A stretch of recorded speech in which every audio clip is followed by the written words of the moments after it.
मैं हूँ डॉक्टर वन्या और आज आपके लिए लेकर आई हूँ एसिड बेसिस सॉल्ट्स आपके साइंस के चैप्टर का वीडियो नंबर 2। पिछली क्लास में हमने पढ़ा था इंडिकेटर्स के बारे में और आज हम इस वीडियो में पढ़ने वाले हैं acids bases and their properties के बारे में। तो हमने अभी तक अपने आप को फेमिलियराइज किया है कि एसिड्स वो सब्सटेंसेस होते हैं which are sour in taste, which are corrosive in nature, and their effect on litmus is that they turn blue litmus to red in color. जबकि बेसिस वो सब्सटेंसेस होते हैं जो कि बिटर इन टेस्ट होते हैं, सोपी फीलिंग होती है टच करने पर उनकी, and they turn red litmus to blue. Now the question which arises here is that why do all the acids show similar type of properties while all bases also show a similar set of properties? इससे साफ साफ हमें ये पता चलता है कि acids और बेसिस में होना कुछ चीज़ कॉमन है। मतलब सारे एसिड्स में कुछ चीज़ कॉमन है और सारे बेसिस में कुछ ना कुछ कॉमन है जिसकी वजह से वो सिमिलर सेट ऑफ प्रॉपर्टीज को शो करते हैं।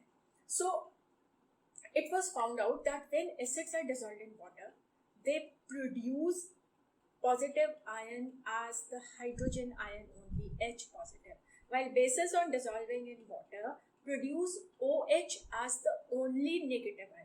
सारे एसिड्स H पॉजिटिव आयन को प्रोड्यूस करते हैं पानी में डिसॉल्व करने पे, जबकि जब सारे बेसिस को हम पानी में डिसॉल्व करते हैं तो वो OH नेगेटिव आयंस को प्रोड्यूस करते हैं, जो कि हमें क्लियर करता है कि हमारी सारी एसिड्स की प्रॉपर्टी कॉमन जो होती है वो H पॉजिटिव आयन की वजह से होती है और सब बेसिस में जो कॉमन प्रॉपर्टीज होती है वो OH आयन की वजह से होती है।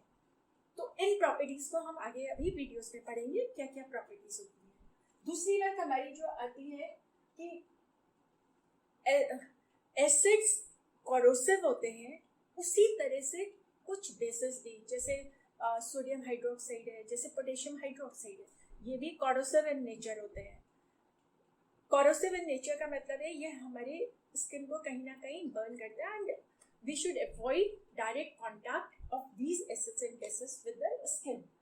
Then further in the video we are going to study about some chemical properties of acids and bases and the experiments related with those. चलो फिर हम आगे पढ़ते हैं।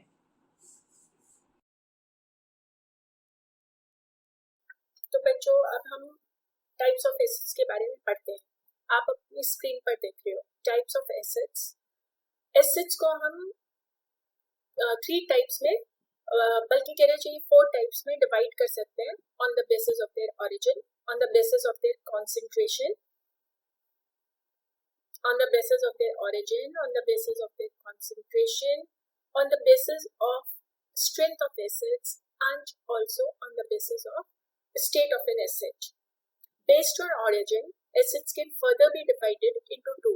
Organic acids. Organic acids are those which are derived from living organisms.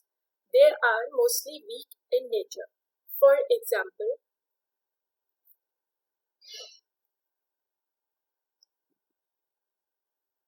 citric acid or tartric acid, while mineral acids are those which are formed from chemical reactions on inorganic substances and are corrosive in nature, and they are mostly strong.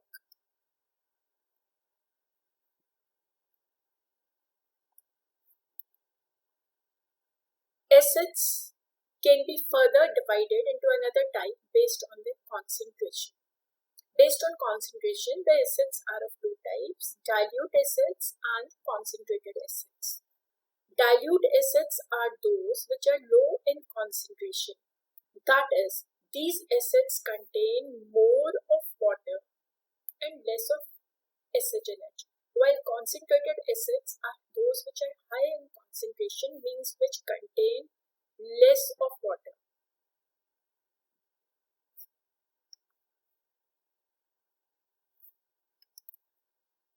Which contain less of water.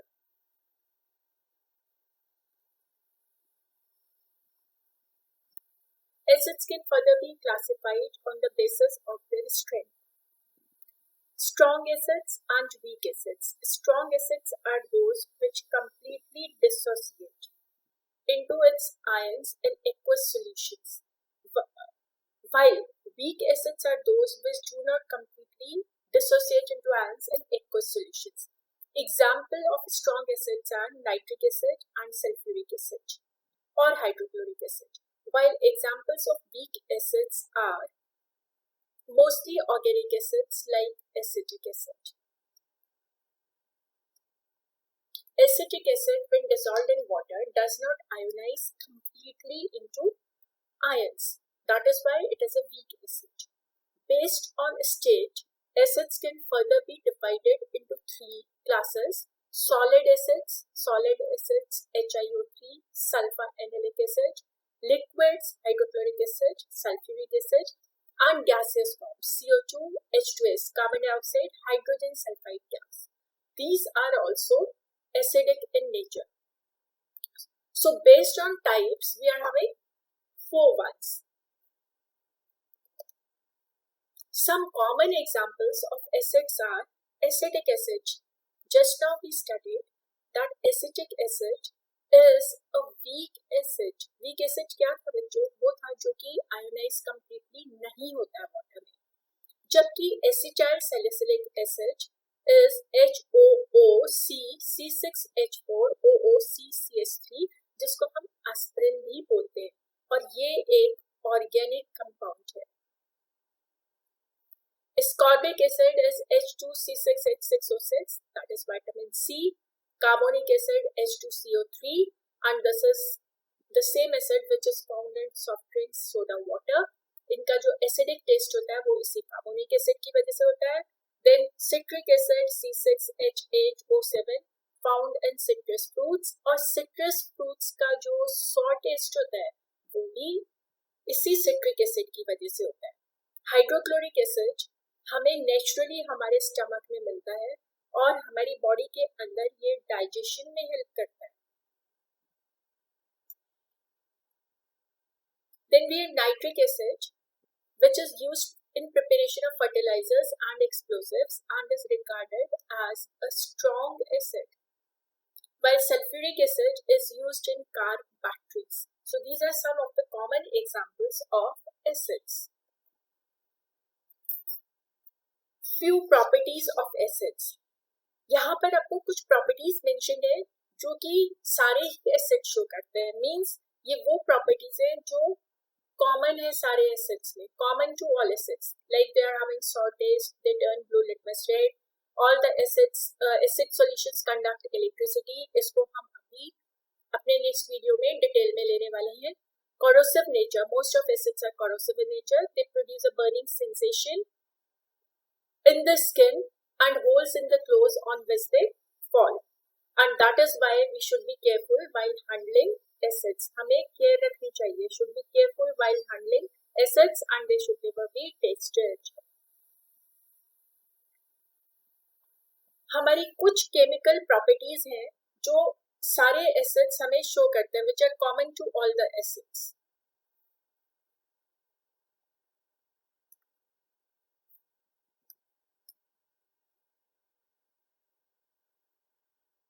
और ये है, इनमें से पहली है how do acids and basis react with metals.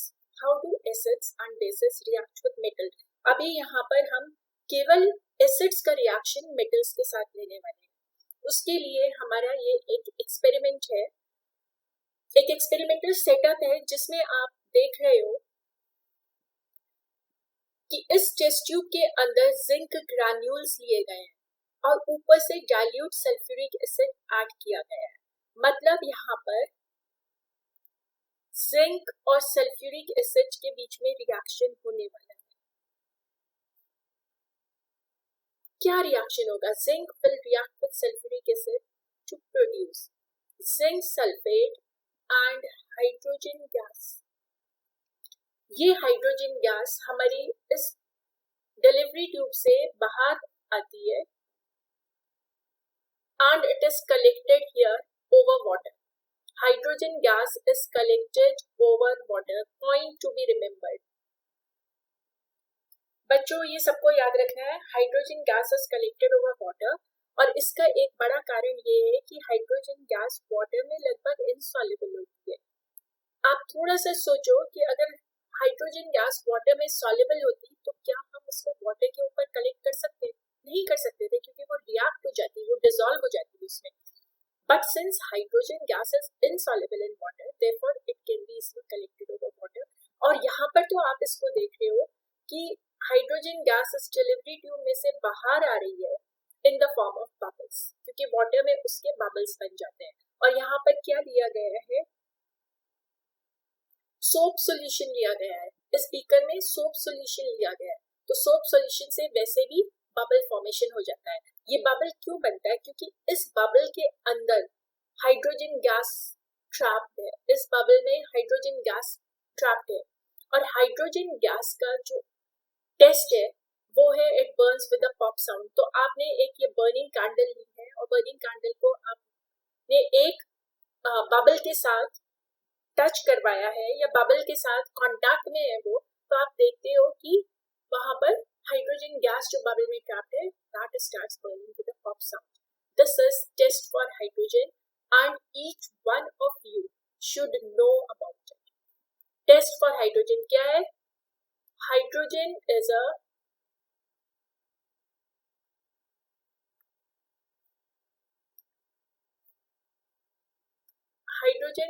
colorless odorless gas. odorless का मतलब इसमें कोई स्मेल नहीं है. odorless gas which burns with a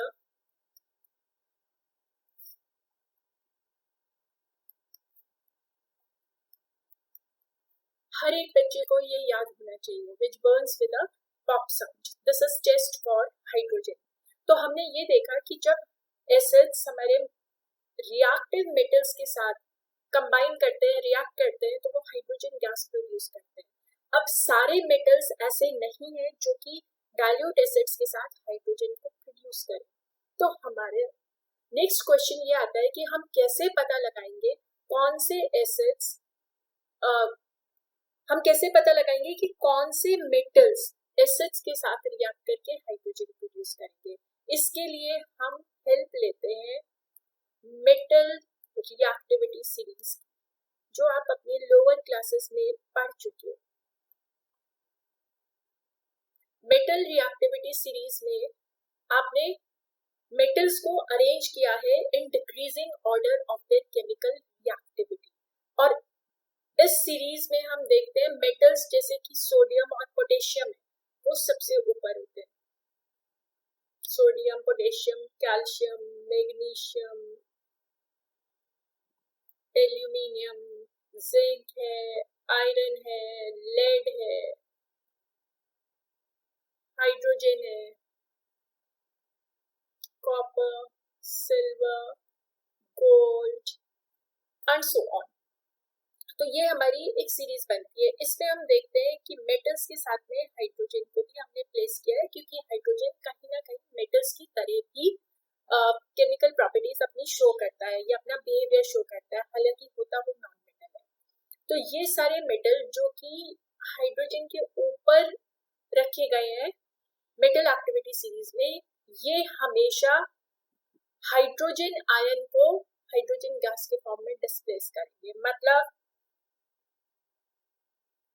इनमें से कोई भी मेटल वो जब हाइड्रोजन आयन के सॉल्यूशन के साथ रिएक्ट करेगा तो वो खुद मेटल आयन में कन्वर्ट हो जाएगा और हाइड्रोजन गैस इवॉल्व हो जाएगी. मतलब वो हाइड्रोजन को डिस्प्लेस करेगा. यही कारण है कि ये सारे मेटल्स जो हाइड्रोजन से ऊपर लाई कर रहे हैं, ये डाइल्यूट एसिड्स के साथ रिएक्ट करके हाइड्रोजन गैस को लिबरेट करते हैं. जबकि वो मेटल्स जो कि हाइड्रोजन से नीचे लाई कर रहे हैं, जैसे copper, silver, gold, platinum, mercury, ये सारे मेटल्स क्योंकि हाइड्रोजन से कम रिएक्टिव होते हैं, इसलिए ये यहाँ पर हाइड्रोजन को डिस्प्लेस नहीं कर पाते हैं. ये मेटल्स के साथ हाइड्रोजन को डिस्प्लेस नहीं कर पाते हैं.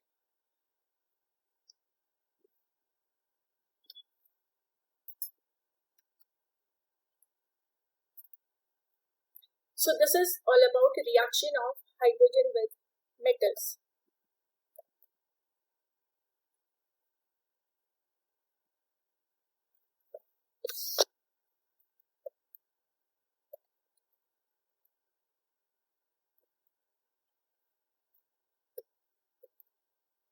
अभी ये गड़बड़ हो गई इसमें कुछ. I don't know what happened, यहाँ कहाँ पर ये पेन लग गया, ये जूम हो गया और ये इधर उधर। ये कहाँ से किया तुमने?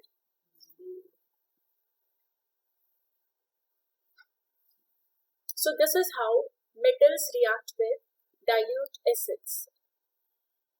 अब हमारा नेक्स्ट रिएक्शन होता है कि मेटल्स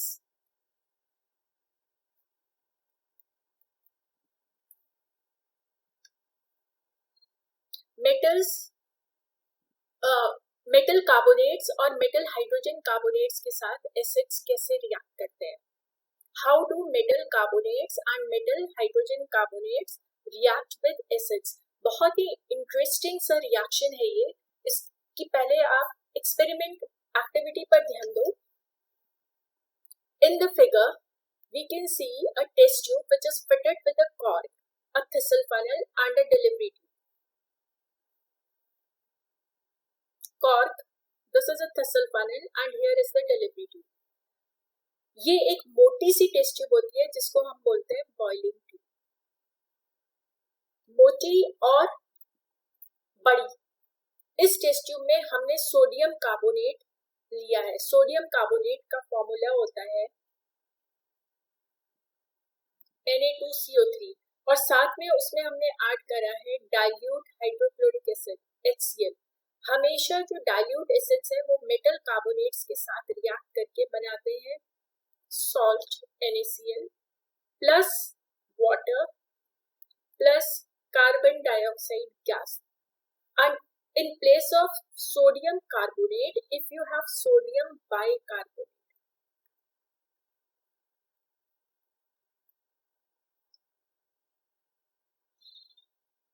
इसको बैलेंस कर देते हैं. Then we will have again NaCl, H2O and CO2. Equation को बैलेंस करो आप लोग. Seems to be balanced. तो हमने ये देखा कि मेटल कार्बोनेट्स और मेटल हाइड्रोजन कार्बोनेट्स के साथ जब एसिड रिएक्ट करता है, वो चाहे हाइड्रोक्लोरिक एसिड हो चाहे सल्फ्यूरिक एसिड हो. अभी हम सल्फ्यूरिक एसिड के साथ भी रिएक्शन ट्राई कर लेते हैं और सोडियम कार्बोनेट की जगह से कैल्शियम कार्बोनेट यूज करते हैं. कैल्शियम कार्बोनेट में अगर हम सल्फ्यूरिक एसिड ऐड करेंगे तो हमारा बनेगा calcium sulphate, water and carbon dioxide gas. और इसी तरह से अगर हम कैल्शियम बाइकार्बोनेट यूज करेंगे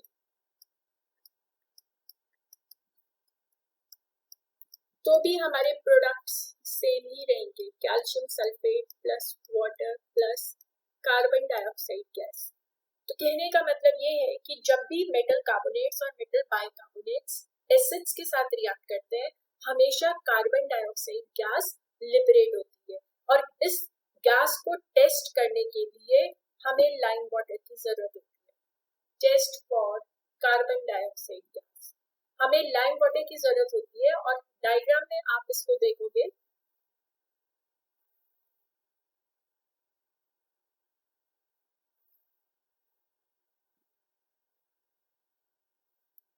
तो यहाँ पर टेस्ट ट्यूब में ये लाइम वाटर लिया गया है. लाइम वाटर केमिकली होता है calcium hydroxide, slaked lime.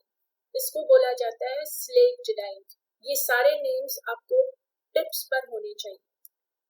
Slaked lime is calcium hydroxide, and when we prepare a saturated solution of slaked lime in water, it is called lime water.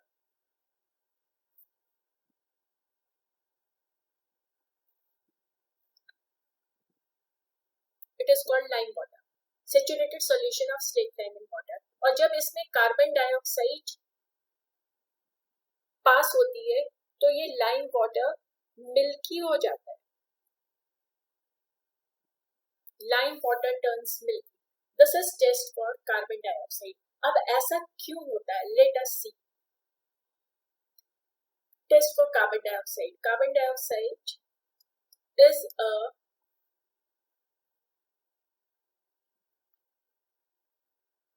colorless, odorless gas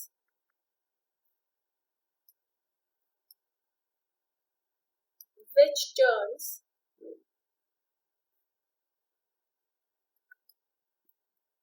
lime water, milky. Now let us see how this happens chemically. Lime water is calcium hydroxide और जब हम इसमें CO2 पास करते हैं तो ये बन जाता है calcium carbonate and water. Calcium carbonate is an insoluble white colored substance and this imparts milkiness to the solution. मतलब milkiness जो होती है लाइम वाटर की वो होती है कैल्शियम कार्बोनेट की वजह से.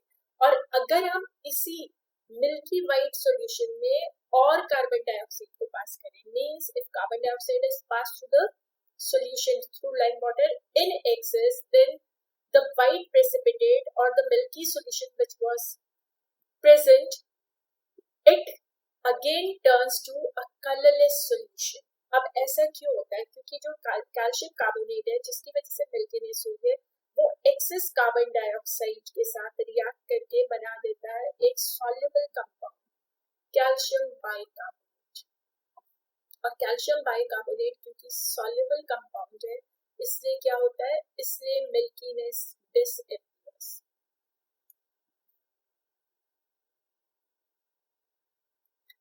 इस पर एक बार और ध्यान दो बच्चों, बहुत ज्यादा इंपॉर्टेंट है ये बोर्ड्स में अक्सर ही पूछा जाता है. Test for carbon dioxide. It is a colourless ordinary gas which turns lime water milky. Lime water होता है calcium carbonate. This is lime water. Chemically it is माफ करना बच्चों, chemically lime water calcium hydroxide होता है, calcium carbonate नहीं होता है. और जब हम उसमें CO2 पास करते हैं तो कैल्शियम कार्बोनेट फॉर्म होता है जो कि एक इनसॉल्युबल सब्सटेंस है, उसकी वजह से हमारा लाइम वाटर मिल्की हो जाता है. और इस मिल्की सॉल्यूशन से अगर हम एक्सेस में कार्बन डाइऑक्साइड पास करते हैं तो रिएक्शन होकर कैल्शियम बाइकार्बोनेट फॉर्म हो जाता है जो कि सॉल्युबल होता है. So carbon dioxide turns lime water milky and the milkiness disappears on passing excess of carbon dioxide due to the formation of a soluble substance called calcium bicarbonate. This is a complete test and reaction equation for carbon dioxide और ये बच्चों को आप सबको बहुत अच्छे से याद होनी चाहिए. Milkiness is due to which compound? It is due to the formation of insoluble calcium carbonate. What is lime water? Lime water is a saturated solution of slaked lime in water. Lime water is saturated solution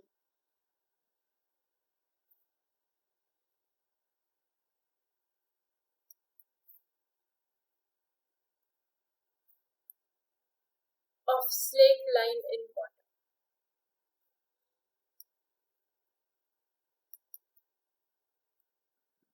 So this is our complete activity and very important. बहुत सारे questions यहाँ से पूछे जाते हैं.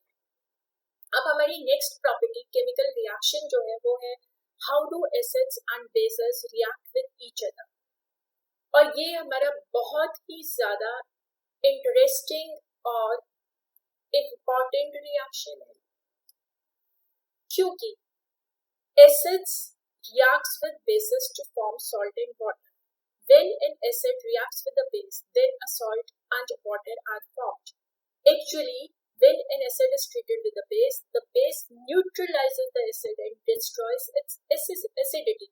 Since an acid and a base neutralize each other's effect, so the reaction between acid and base to form salt and water is called neutralization reaction. अब इसको हम समझने की कोशिश करते हैं. जब हमारा एसिड बेस के साथ रिएक्ट करता है तो बनता है सॉल्ट एंड वाटर. क्योंकि ये जो हमारे प्रोडक्ट्स हैं, प्रोडक्ट्स ना तो एसिड की प्रॉपर्टी शो करते हैं और ना ही बेसिस की प्रॉपर्टी शो करते हैं. इसलिए हम ये मानते हैं कि एसिड्स और बेसिस की प्रॉपर्टीज डिस्ट्रॉय हो चुकी है. एसिड ने बेस को और बेस ने एसिड को न्यूट्रलाइज कर दिया और इसलिए हम इस रिएक्शन को नाम दे देते हैं neutralisation. So neutralization is essentially the reaction between an acid and a base to form salt and water, and in the process acids and bases both lose their identity. ऐसा क्यों होता है? क्योंकि हमने पढ़ा था कि हमारा जो एसिड होता है उसमें हाइड्रोजन आयन होते हैं। For example HCl acid, HCl में हाइड्रोजन आयन और क्लोराइड आयन होता है, और हमारा बेस वो कंपाउंड होता है जिसमें हाइड्रोक्साइड आयन होता है, जैसे कि NaOH। ये हमारा बेस है, इसमें OH नेगेटिव और Na पॉजिटिव आयन होता है, और जब इन दोनों के बीच में रिएक्शन होता है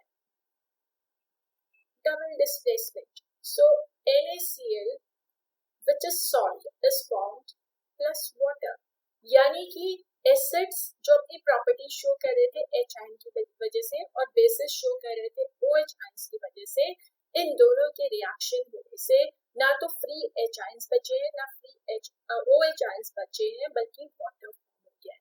तो क्योंकि हमारे पास ना तो H आयंस है और ना ही OH आयंस है, इसलिए ना एसिडिक प्रॉपर्टी होगी ना ही बेसिक प्रॉपर्टी होगी। तो एसिड और बेस ने एक दूसरे को न्यूट्रलाइज कर दिया और फॉर्म हो गया salt and water. This is a salt and water. Salt को हम कैसे याद रखेंगे? सॉल्ट वो सब्सटेंस होता है जिसमें जो पॉजिटिव आयन होता है वो हाइड्रोजन नहीं होता, और जो नेगेटिव आयन होता है वो हाइड्रोक्साइड नहीं होता। पॉजिटिव आयन हाइड्रोजन की बजाय यहाँ पर Na है और नेगेटिव आयन OH की जगह Cl है, इसलिए ये ना तो हमारा एसिड है और ना ही बेस है। होप आपको न्यूट्रलाइजेशन क्या होता है और एसिड्स और बेसेस एक दूसरे को किस तरह से न्यूट्रल बनाते हैं ये आपको अच्छे से समझ आ गया होगा। अगर आपको कहीं भी कोई डाउट आता है, वीडियो को एक बार दोबारा से रिवाइंड करके देखें। हमारा नेक्स्ट रिएक्शन है acids react with metal oxides. Metal oxides के बारे में आप अपनी लोअर क्लासेस में पढ़ चुके हो कि मेटल ऑक्साइड्स भी एक तरह से बेसेस हैं, क्योंकि ये वाटर के साथ OH आयंस प्रोड्यूस करते हैं। इनके कुछ एग्जांपल्स हैं क्विकलाइन। क्विकलाइन इज केमिकली कैल्शियम ऑक्साइड, फिर कॉपर ऑक्साइड है, मैग्नीशियम ऑक्साइड है। ये सब के सब क्या कर रहे हैं? ये भी एसिड्स के साथ रिएक्ट करके बना रहे हैं सॉल्ट एंड वाटर। तो वो सब्सटेंस जो एसिड्स के साथ रिएक्ट करके सॉल्ट और वाटर बनाते हैं वही तो बेस होता है, तो हमने पढ़ा था वो बेस होता है। तो इसका मतलब ये है कि मेटल ऑक्साइड्स भी एसिड्स के साथ सॉल्ट और वाटर बना रही है, तो वो भी बेसेस हैं। Metal oxides are also basic in nature, और साथ में हमने ये भी पढ़ा था bases turn red litmus blue. तो मेटल ऑक्साइड्स के जो सॉल्यूशंस हैं वो भी रेड लिटमस को ब्लू में टर्न करेंगे।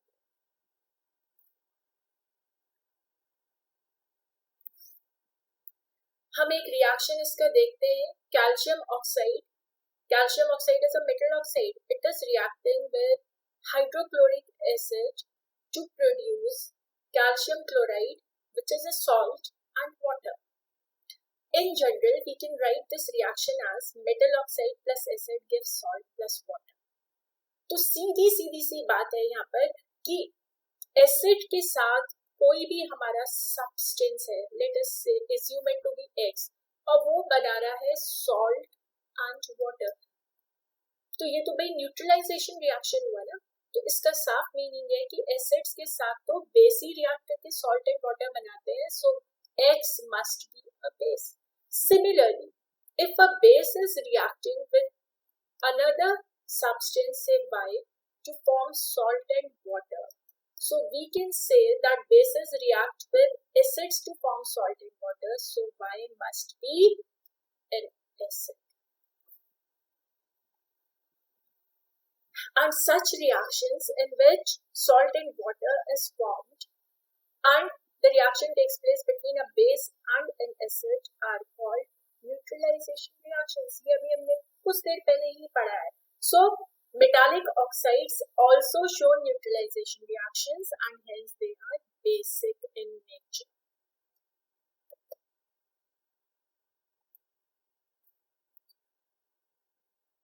So this was all about the chemical properties of acids.